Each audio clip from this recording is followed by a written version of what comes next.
You're going to come up with 2 questions to ask the class in your group based on the chapters that you read. If you want to refer back to the other section, if you want to connect things, that's totally fine too.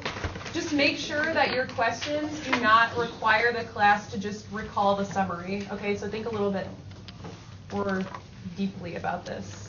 Okay, so 2 questions, write them down on a piece of paper so you can bring them to the whole class discussion.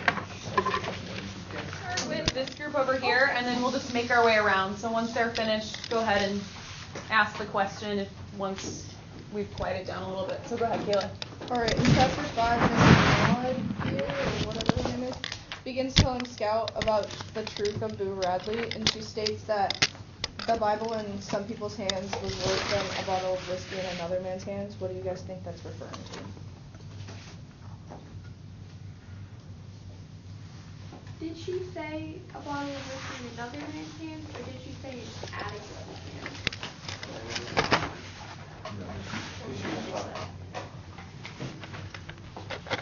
It said in Atticus's hands, and then because then Scout said something like, "Well, my dad doesn't drink."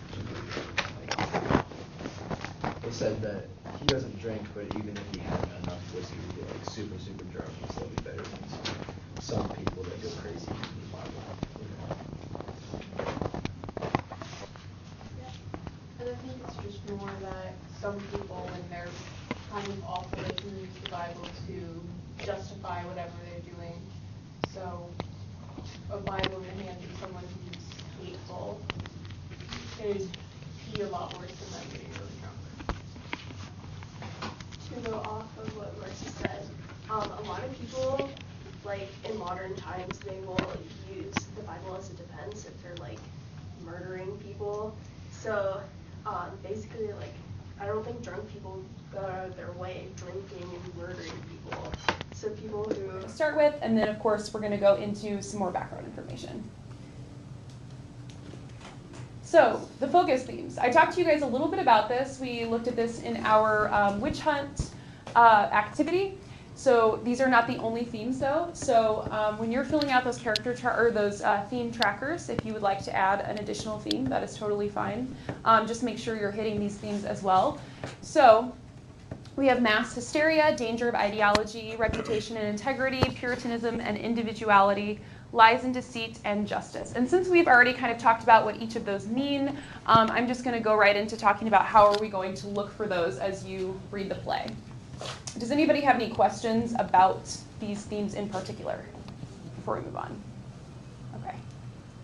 So I have a couple example questions. Now I'm going to link this on the calendar because I don't have a handout for you. So that way you can kind of look through it as you go if you need to, but you don't have to, of course. So I started with mass hysteria. What reactions are characters exemplifying that represent mass hysteria? What are the implications of this phenomenon?